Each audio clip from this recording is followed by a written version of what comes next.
My husband used my name to steal money, tanked my reviews. Revenge took exactly 3 weeks.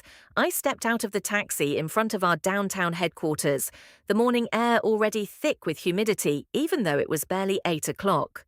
No sleek black Audi Q5 waiting in my reserved spot today, just the yellow cab pulling away with a puff of exhaust.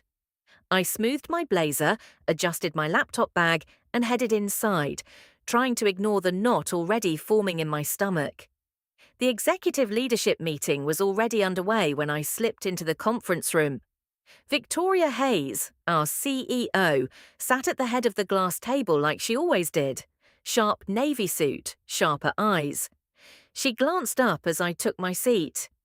"Claire," she said, voice calm but pointed, the way it gets when something doesn't add up.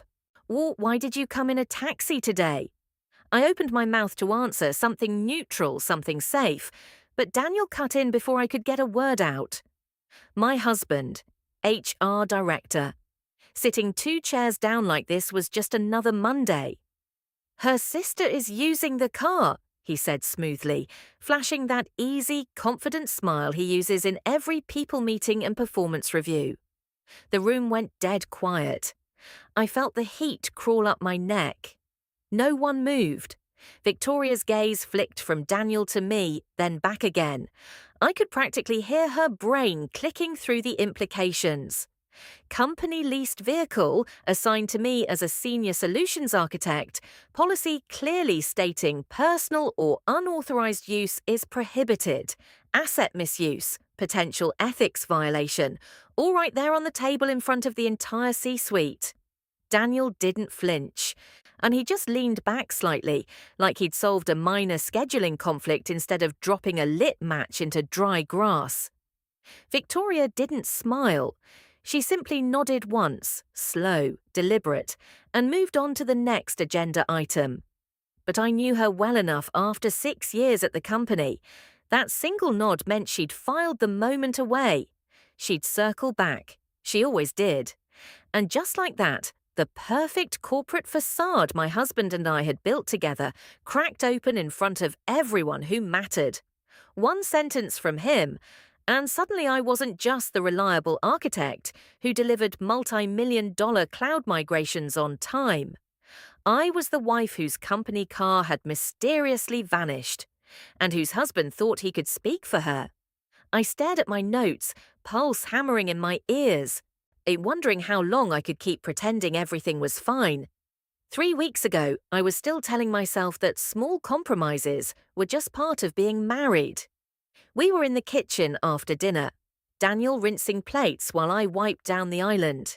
He turned off the faucet, dried his hands on a dish towel, and looked at me with that soft, almost hurt expression he knows. Works. "Sophie's got an important interview coming up," he said. "She needs to borrow the Audi for 2 days, just 2. She doesn't have anything reliable right now, and you know how hard she's been trying to get back on her feet." I felt the familiar tightening in my chest. The car wasn't mine, not really. It was a company-leased vehicle, assigned to me as a senior solutions architect. I'd signed the usage agreement myself. No personal use beyond commuting. No unauthorized drivers, full financial and legal responsibility if anything happened. The words were printed in bold on page 3. "Daniel," I started carefully, "it's a company asset. If something happens to it, or if anyone finds out—" He cut me off, not sharply, just with that disappointed tilt of his head. "You don't trust my family?" The question landed like a stone in still water. He didn't raise his voice. He didn't have to. Those 5 words carried everything. "You're being unreasonable. You're choosing a policy over my sister. You're choosing a car over us." I looked down at the granite countertop, tracing a vein of grey with my fingertip.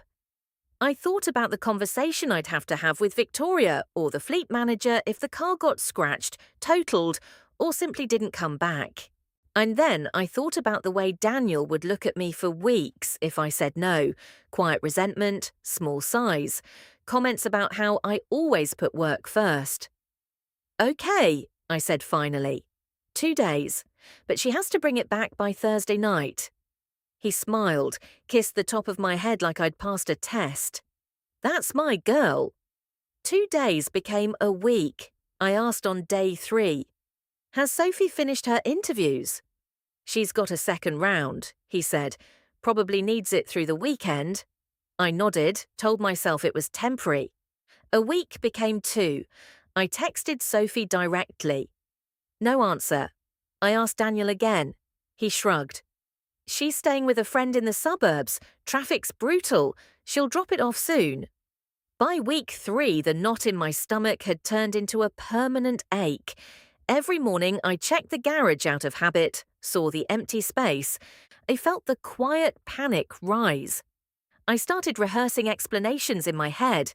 How I'd tell Victoria, how I'd frame it so it didn't sound like I'd handed over a $70,000 company vehicle to my husband's sister without permission. I still hadn't told anyone at work. I kept hoping the car would magically reappear, that I could pretend none of this had happened. But deep down, I already knew. I'd let him talk me into something I knew was wrong, and now I was trapped in the lie I'd helped create.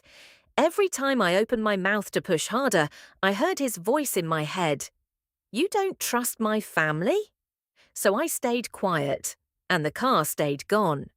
It didn't hit me all at once. It crept in like fog over the city skyline, slow, quiet, until one day I realized I couldn't see clearly anymore.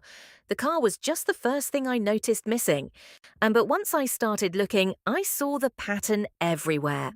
A few months back, I'd gotten a credit card alert on my phone. A new account opened in my name, $8,000 limit, already carrying a $3,200 balance from miscellaneous purchases. When I asked Daniel about it, he shrugged like I'd asked if he'd picked up milk. It was for Mom's charity gala. Easier to put it under your name since your credit's better. He said it so casually, like borrowing my identity was no different from borrowing my Netflix password. I stared at the statement, heart pounding, and he just kissed my forehead and told me not to worry. He'd handle the payments. I never saw those payments. The balance kept climbing. Then there were the weekends. He'd signed me up to volunteer at his mother's non-profit without asking. Silent auctions, donor calls, set-up crews. It looks good for both of us, he'd say. Networking, family values. I'd come home exhausted, mascara smudged, feet aching, only to find him on the couch scrolling his phone. When I tried to say I needed a break, he'd tilt his head. You're always so dramatic about this stuff. It's one afternoon. In meetings at work, he started doing it too, cutting me off mid-sentence when I was pitching an idea to the team. What Claire means is, he'd jump in, rephrasing my words like I hadn't said them right.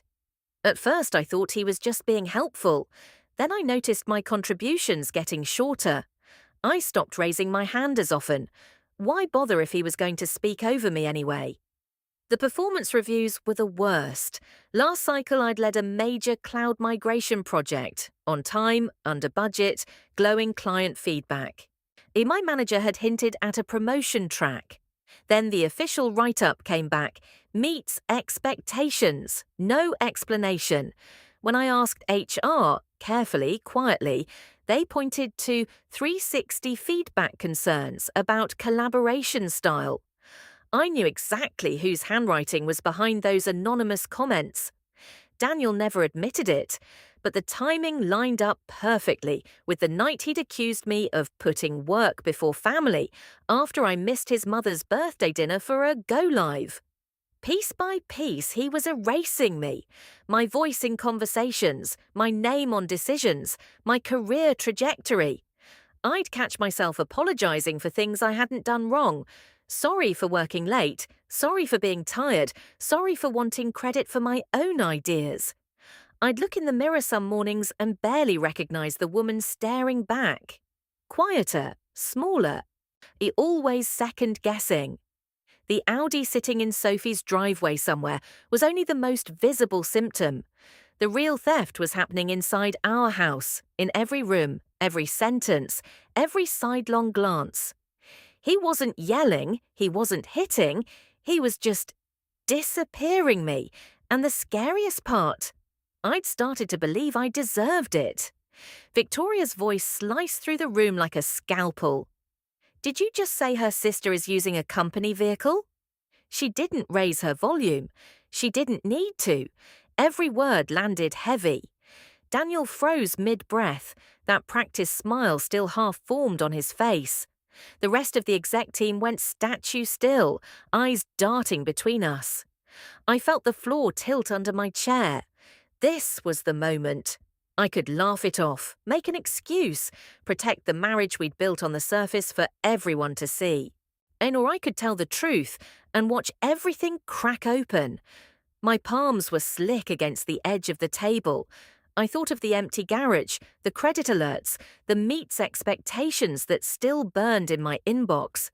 The way he'd looked at me last night when I dared to ask, again, when the car was coming back. You're making this bigger than it is, Claire. Victoria was still waiting, not impatiently, just waiting. Like she already knew the answer but needed to hear it from me. I swallowed. My voice came out smaller than I wanted, but steady. He told me 2 days. It's been 3 weeks. The words hung there. No takebacks. Daniel's head snapped toward me. For a split second, I saw something raw flash in his eyes. Surprise, maybe anger, before the mask slid back into place. Claire, come on. Victoria cut him off without looking away from me. Daniel, leave the room, now. He stood slowly, chair scraping loud in the silence. He didn't argue. He just walked out, door closing with a soft click that felt like a gunshot. The room exhaled. Victoria leaned forward slightly. Claire, she said, quieter now, tell me everything. I started talking. The car, the credit card, the weekends I didn't get back, the reviews that didn't add up. The words kept coming, faster than I expected, like I'd been holding my breath for years. By the time I finished, my face was wet and the agenda items were forgotten. Victoria nodded once, then looked around the table. We're opening an internal investigation, effective immediately. I sat there shaking, but for the first time in a long time I didn't feel small, I felt seen. And Victoria didn't waste time with small talk after Daniel left the conference room. She closed the door herself, dimmed the lights on the wall screen so the agenda slide disappeared, and turned her chair to face me directly. Claire, she said, start from the beginning. No filtering, no protecting anyone. Just tell me what's been happening. I hadn't planned to cry. I really hadn't. But the second she gave me permission to speak without interruption, the dam broke. I told her everything, messy, out of order, voice cracking in places I didn't expect. I started with the credit card, how a new account appeared in my name with charges I never authorized, mostly for his mother's charity events, catering, floral arrangements, auction items. I showed her the statements I'd saved on my phone, and the ones I'd been too scared to confront him about again after the first time he brushed it off. Then the performance reviews. How my last 2 cycles had mysteriously dropped from exceeds expectations to meets. No documented incidents, no client complaints, just vague peer feedback notes about being less collaborative and overly focused on individual deliverables. I pulled up the emails from my manager hinting at a director-level promotion that never materialized. I told her how I'd stopped getting invited to strategy sessions I used to lead, how projects I'd architected were quietly reassigned to other team members without explanation. I told her about the weekends swallowed by volunteer shifts at the family non-profit, how Daniel would sign me up, then get angry if I tried to say no, that how he'd frame it as supporting the family brand, his words, not mine. By the time I finished, my hands were shaking, and there were wet spots on the conference table where tears had fallen. Victoria didn't interrupt once. She just listened, nodding occasionally, scribbling notes on a legal pad in that neat, precise handwriting of hers. When I finally ran out of words, she set her pen down. "Thank you," she said quietly. That took courage. Then she leaned forward. "I need you to understand something. What you've described isn't just a domestic issue anymore. If even half of this is verifiable, we're looking at multiple policy violations, ethics, conflicts of interest, potential fraud, misuse of company resources, and quite possibly manipulation of HR records. And that last part is especially serious because it involves Daniel's direct area of responsibility." She paused, letting that sink in. "I'm going to bring legal and internal audit into this today. We'll pull access logs, review performance data across the HR department, cross-check vendor payments tied to the charity, and audit any employee evaluations that Daniel personally influenced or signed off on. If there's evidence he altered ratings, favored relatives or friends in hiring, or suppressed complaints, this becomes a formal corporate investigation, not a quiet one." My stomach flipped. "What happens to him?" "That depends on what we find," she said evenly. "But I can tell you this, no one in this building, including directors, is above the code of conduct. No exceptions." She stood up, signaling the conversation was moving into action mode. "I want you to take the rest of the day. Go home or go somewhere safe, wherever you need to be. Don't speak to Daniel about this meeting. Don't delete anything. If he asks, tell him the truth. You were asked questions and you answered them. That's all." I nodded, numb. "One more thing," she added as I reached the door. "You're not in trouble, Claire. You're the one who brought this forward. Whatever comes next, remember that." I walked out of the building in a daze, the Houston humidity hitting me like a wall. My phone buzzed, Daniel's name on the screen. I let it go to voicemail. For the first time in years, the silence felt like power instead of fear. I drove home on autopilot, the city lights smearing across the windshield like wet paint. My hands were steady on the wheel, but inside I felt like I was vibrating, part terror, part something dangerously close to relief. I'd told Victoria everything. The investigation was rolling.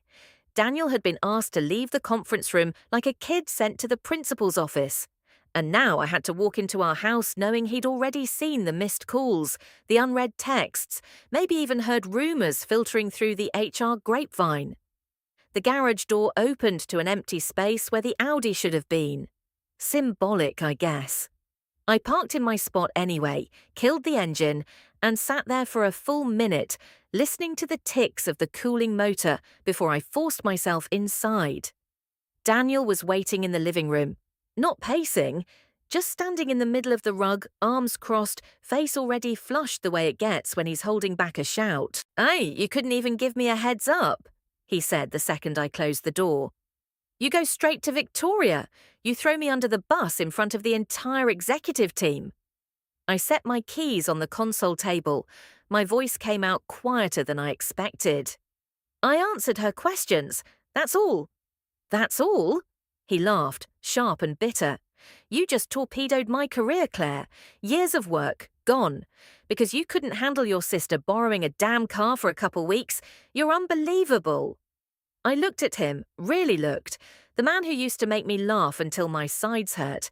The man who now only looked at me like I was a problem he needed to solve. "It's not about the car," I said. "It never was." He stepped closer. "Then what is it? You're so selfish you'd rather watch everything we've built burn than admit you overreacted. You think you're the victim here. I've been carrying us, both of us, for years. And this is how you repay me?" I felt the old reflex kick in. Apologize, smooth it over, make the tension stop. But something else was louder now. "This is about respect," I said. The words hung between us. Simple, final. He stared like I'd slapped him. "Respect? You're the one who went behind my back." "I'm done," I cut in, not yelling, just done. "I'm done being talked over, signed up for things I didn't agree to, having my career quietly dismantled so yours can look better. I'm done pretending this is normal." I turned and walked upstairs before he could answer. My suitcase was still half packed from a work trip last month. I dragged it out of the closet, started throwing in clothes, jeans, blazers, the few things that still felt like mine. And I didn't fold anything. I didn't care. I just moved fast, like if I slowed down, I'd talk myself out of it. Daniel followed me to the bedroom doorway. "You're really doing this? Over one conversation, one bad meeting?" I zipped the suitcase. "It's not one conversation. It's 3 years of conversations I never got to finish." I pulled the bag off the bed. It thumped against the floor. He didn't move to help. He just watched, jaw tight. "Where are you even going?" "Megan's," I said. "Don't call me tonight. Don't text. I need space." He opened his mouth, closed it. For once, he didn't have a comeback ready. I walked past him, down the stairs, through the living room that suddenly felt like someone else's house. I opened the front door, stepped onto the porch, and pulled it shut behind me. But the click of the latch sounded louder than it should have. Megan's place was 20 minutes away. She opened the door in sweatpants and a messy bun, took one look at my face and the suitcase, and didn't ask a single question. She just stepped aside. "Guest room's yours," she said. "Wine's in the fridge. Couch is also an option if you want to ugly cry in public." I dropped the bag in the hallway and let her pull me into a hug. For the first time in forever, I didn't feel like I had to explain myself. I didn't have to shrink. I was out. I was scared. But I was finally the one deciding what came next. I thought leaving the house would buy me a night of quiet. I was wrong. My phone started buzzing before I even finished the glass of wine Megan poured me. First, it was a call from an unknown number. I almost ignored it, but the area code was the same as Daniel's parents. I answered on the third ring. "Claire, this is Barbara." My mother-in-law's voice was ice cold, the polite version she uses right before she unloads. "I just spoke to Daniel. I cannot believe what I'm hearing. You're really doing this. Over a car. You're tearing this family apart because you're too selfish to let Sophie borrow a vehicle for a few weeks." I opened my mouth, but she didn't pause. "We welcomed you. We treated you like our own daughter. And this is how you repay us, by humiliating our son at his job, by running to his boss like a child tattling. You've destroyed his career, all for what? Some petty power trip?" I managed to get out. "It's not about the car, Barbara. It's—" "Don't you dare tell me what it's about," she snapped. "You know exactly what you've done. And you've always thought you were better than us. Well, congratulations. You've proven it." She hung up before I could respond. I stared at the screen, chest tight. Megan reached over and squeezed my knee. "Don't answer the next one." But they kept coming. A text from Sophie popped up next. No greeting, just venom. "You're a fucking bitch, Claire. You couldn't just let me have the car for a little while. You had to run and cry to your CEO like some snitch. Daniel's going to lose everything because of you. Hope you're happy destroying a family over your stupid ego." Then another, right after. "I always knew you were fake, pretending to be nice while you stab us in the back. Karma's coming for you." I blocked her number. My hands were shaking so hard I almost dropped the phone. Then Facebook notifications started lighting up. Daniel's younger brother, Ethan, had posted a long public rant. I didn't have to click the link. People were already tagging me in comments. I opened it anyway. The post was a photo of the whole family from last Thanksgiving, me included, smiling in the middle like I belonged. Caption: "Some people come into your life, pretend to love you, then burn it all down the second things don't go their way. My brother has given everything to his marriage and his job, and now his wife is trying to ruin him over a company car she let someone borrow. A car, that's it. That's what she's willing to destroy a family for. Disgusting. If you see this, Claire, hope the attention was worth it." Dozens of likes and comments poured in from cousins, aunts, old college friends of Daniel's. "So sorry. Man. She always seemed off. Praying for you guys." I felt sick, like the air had been sucked out of the room. Then my own mother called. I almost didn't pick up, but guilt won. "Claire, honey," she started, voice soft but edged with worry. "I saw something on Facebook, and Daniel called me earlier. He sounded devastated. Sweetheart, are you sure this isn't an overreaction? A car is just a car. Marriages have bigger problems than this. You two have been through so much together.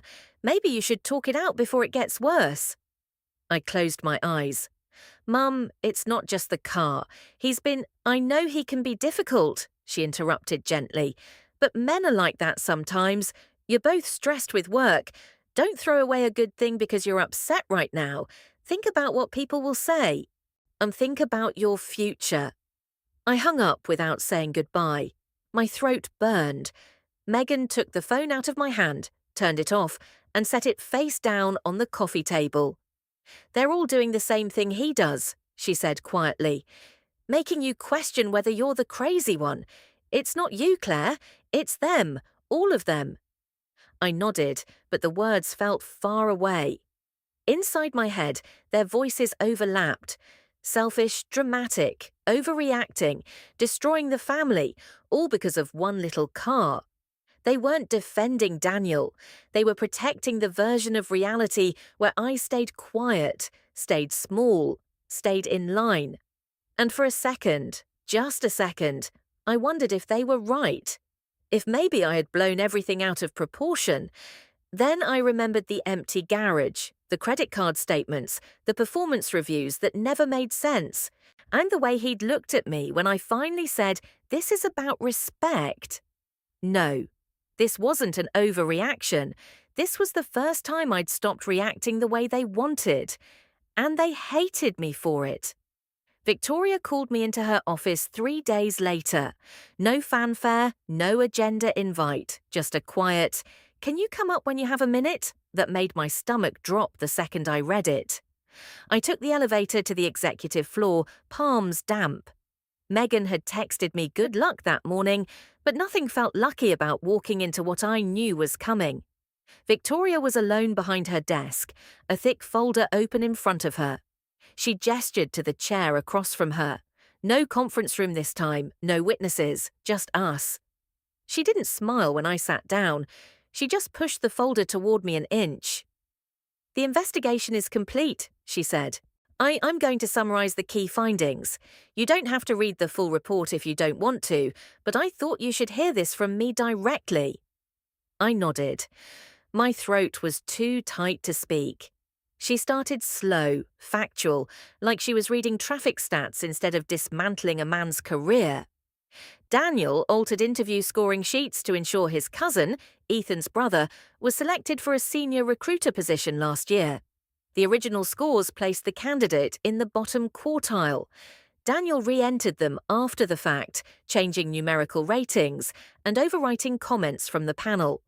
We recovered the original digital timestamps and version history. She turned a page. "He fabricated at least 7 colleague peer reviews over the past 18 months, mostly 360 feedback used in performance cycles. The language patterns match emails and documents he authored personally. Several of those reviews were used to justify downgrading ratings for team members who had previously raised informal concerns about his leadership style." My chest tightened. I thought of my own meets expectations write-up, the vague collaboration notes, the way opportunities had dried up. "He manipulated performance reviews department-wide," she continued, "not just yours. He adjusted final ratings for at least 12 employees, 9 of them women, to align with his personal preferences or to protect allies. In 3 cases, he suppressed formal complaints of inappropriate behavior before they reached ethics or legal. The complaints were logged in the system but never escalated. In the records show he closed the tickets himself with notes like, 'Resolved informally. We've interviewed the complainants. They were never followed up with.'" She closed the folder gently, like it might explode if she wasn't careful. "There's more. Vendor favoritism tied to the family charity, expense reimbursements that don't match receipts. But the core violations are clear. Fraud, falsification of records, abuse of authority, breach of fiduciary duty, and multiple counts of policy and legal non-compliance. I stared at the closed folder. It looked so ordinary, just paper and ink. "What happens now?" I asked. My voice sounded small. Victoria met my eyes. "We presented the full findings to the board this morning. Daniel has two options. He can resign quietly, effective immediately, is with a neutral reference and a standard severance package under a strict non-disparagement and confidentiality agreement. Or he can be terminated for cause, no severance, no reference, and will report the matter to relevant regulatory bodies if required. The choice is his, but the outcome is the same either way. He's out." She paused. "He's meeting with counsel right now. We expect his decision by end of day." I let out a breath I didn't know I was holding. It wasn't triumph that hit me, it was exhaustion. The kind that comes when something you've carried for years finally drops. "He's not going to fight it?" I asked. "He could," she said, "but the evidence is overwhelming. Digital trails don't lie, and we have witnesses willing to go on record. He knows that." I nodded slowly. The man who'd spent years convincing me I was overreacting and dramatic, selfish, he was finally the one cornered by facts he couldn't talk his way out of. Victoria leaned forward slightly. "Claire, this isn't just about him anymore. What he did affected real people, careers stalled, complaints silenced, trust broken across the department. You were one of them, but you weren't the only one.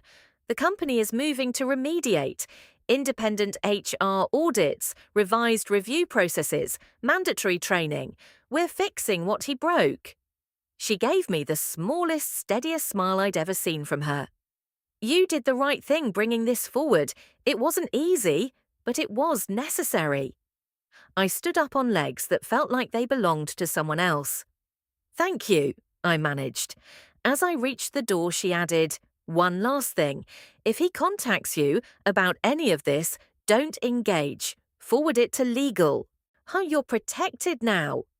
I walked out of her office, past the glass walls and the quiet hum of the executive floor, feeling lighter than I had in years. Daniel's mask was gone, not just cracked, shattered, and for the first time, the whole world could see what I'd been living with.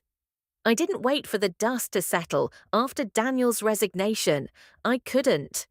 The second he chose the quiet exit, severance check in hand, NDA signed, no public statement, I knew the real fight was just starting. Not at the company anymore, in court. I found Catherine Vance through a recommendation from Victoria's assistant. Catherine was in her mid-50s, sharp as a blade, with a reputation for handling high-conflict divorces involving executives who thought money and connections could buy them out of consequences. Her office was in a sleek downtown tower, in all glass and steel, nothing cozy about it. That suited me fine. I didn't need cozy. I needed someone who wouldn't flinch. We met the week after Daniel walked out of the company for good. I sat across from her in a low leather chair and laid it all out. The marriage, the manipulation, the car, the credit card, the sabotaged reviews, the family pile-on. I handed over every email, every statement, every screenshot I'd saved. Catherine listened without interrupting, flipping through pages with the calm focus of someone who'd seen worse. When I finished, she closed the folder and looked at me straight. "Texas is a no-fault state, so we don't have to prove he's a monster to get divorced. But if we want a favourable property split, alimony consideration, it ought to protect your separate assets, like your 401k contributions and stock grants, we're going to need to show pattern of financial and emotional abuse. The company investigation helps, a lot. We'll subpoena those records if they don't turn them over voluntarily." She leaned forward. "He's going to come at you hard. Men like him always do when they lose control. Expect character attacks, financial accusations, maybe even claims you provoked everything. Are you ready for that?" I nodded. "I'm done being quiet." Good, she said. Then let's file. We filed the petition 2 days later. Irreconcilable differences. Request for temporary orders on assets. No contact except through counsel. I moved most of my important documents to a safe deposit box and changed passwords on everything. Daniel's response came fast. His lawyer was a name I recognized from local news. Big billboards, late-night TV ads, the kind who specialized in aggressive representation and never lost a headline. The counter-petition arrived via email from Catherine late one Thursday night. I opened it at Megan's kitchen table with a glass of red in my hand. He wasn't just contesting the divorce, he was rewriting the story. In his filing, Daniel claimed I had orchestrated his termination by fabricating complaints and exaggerating minor issues to the CEO, specifically to gain leverage in the divorce. He alleged I'd been planning this exit for months, using the company car as a pretext to trigger an investigation that would damage his employability and earning potential. Therefore, he argued, any financial disadvantage he suffered post-resignation should be considered my fault. He asked for a larger share of marital assets to offset the career destruction I caused, plus reimbursement for legal fees, and even floated the idea that I'd breached fiduciary duty by not disclosing company policy violations earlier. He painted me as vindictive, calculating, the ambitious career woman who sacrificed her marriage for a promotion that never came. Reading it felt like someone had punched me in the throat. Every twisted sentence was gaslighting on legal letterhead. Catherine called me the next morning before I'd even finished coffee. "Don't panic," she said first thing. "This is textbook. He's trying to shift blame and scare you into settling cheap. We have the investigation report, witness statements from HR, your performance records showing the pattern of interference. And his narrative doesn't hold water once we depose people and pull the digital trails. We'll file a response, request discovery, and start taking his deposition. He'll have to answer under oath about the credit card, the review tampering, the suppressed complaints. He won't like that." She paused. "This is war now, Claire. It's going to be ugly, expensive, and long. But you're not the one on the defensive anymore. He is." I stared out Megan's window at the grey Houston sky. My hands were steady for once. "Let's go to war," I said. The legal machine churned to life, depositions scheduled, interrogatories flying back and forth, motions, hearings. Every email from Catherine came with a new invoice and a new piece of armor. I stopped checking my personal email after the first wave of hate mail from his family. I focused on the fight. And for the first time, the story wasn't being told by him. It was being told by documents, by sworn testimony, by me, finally, with a lawyer who believed every word. And Daniel? He was learning what it felt like to be the one cornered. I was sitting at Megan's kitchen table one Tuesday evening, laptop open, trying to focus on a response to Catherine's latest discovery request. My phone pinged, an email notification from an unfamiliar address, laura.simmons.hr@gmail.com. Subject line, "I saw what happened to you, I'm sorry, I almost deleted it. Spam or worse, something from Daniel's side trying to bait me, but curiosity won. I clicked, the email was short, no frills. Claire, my name is Laura Simmons. I worked in HR under Daniel from 2019 to 2022. I left after he made my work life unbearable, and I saw the news about his resignation. It wasn't hard to connect the dots when the company quietly updated the org chart. I've been following what's happening from the outside. You're not the first person he did this to. He targeted me the same way, subtle at first, overriding my decisions, rewriting my performance notes, spreading quiet rumors that I was difficult to work with. When I pushed back on one of his hiring favors, a friend's unqualified nephew, he tanked my review, blocked my promotion, and eventually made staying impossible. I wasn't the only one. There were at least 3 other women in the department during my time who got the same treatment. Downgraded ratings, sidelined projects, anonymous complaints that mysteriously appeared right after they challenged him. I kept records, emails, screenshots of altered documents, and a couple of voice memos from conversations where he threatened my job if I didn't fall in line. I never had the courage to use them back then. I was scared of retaliation, scared of being labeled the problem. But seeing what he did to you, I can't stay quiet anymore. If you want them, they're yours. No strings. I can send everything I have. You don't have to respond if you don't want to. Just know you're not alone and you're not crazy. Laura, I read it twice, then a third time. My hands were cold. Megan walked in, saw my face and stopped. What? I turned the screen toward her. She read silently, then looked up. Holy shit! I forwarded the email to Catherine right then with a one-line note. Potential new witness, former HR employee, claims pattern of behavior plus has documentation. Catherine called within 20 minutes. They don't reply to Laura yet, she said, voice steady but edged with excitement. I'll reach out directly, verify her identity, and set up a secure way for her to transfer files.